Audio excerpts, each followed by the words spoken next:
Grace period for a patent. Applying for a patent is possible in every field.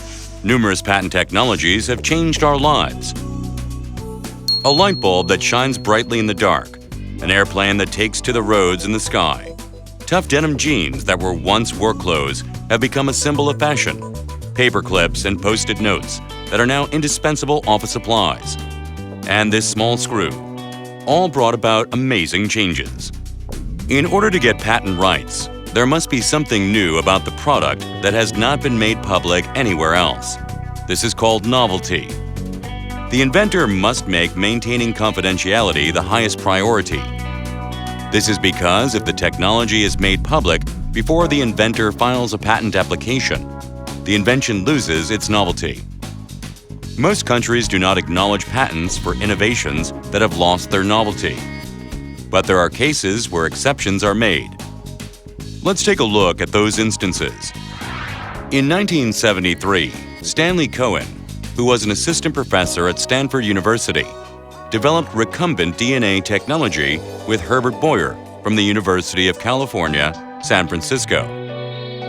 Recombinant DNA is new genetic material made by cutting a piece of DNA and incorporating it into another DNA source.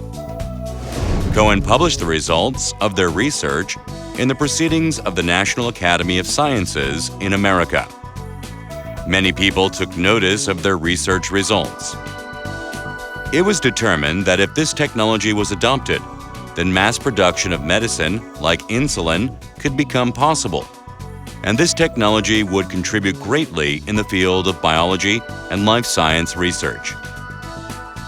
Because Cohen already made this technology public through his paper, his invention was unable to receive a patent in principle.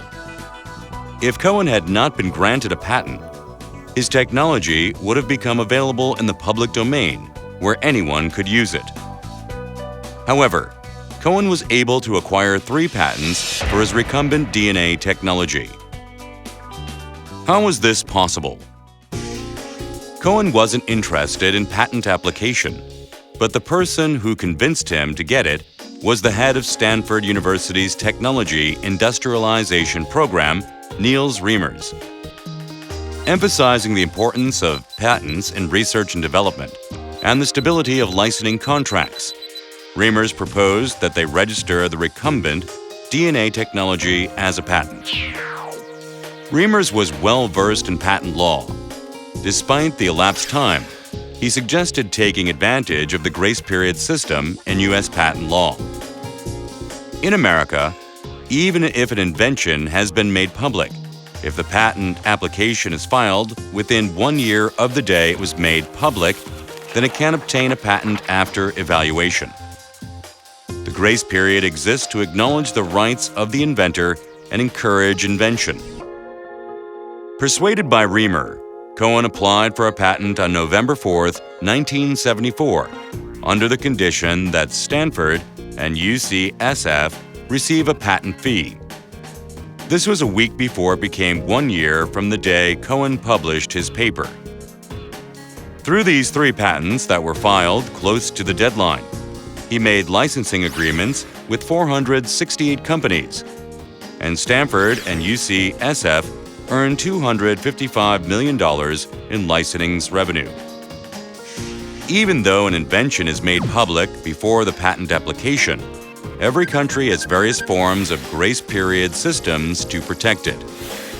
But exceptions and application procedures differ depending on the country, so you must be aware of them. Also, going public with an invention can trigger the activation of many restrictions in overseas patent applications.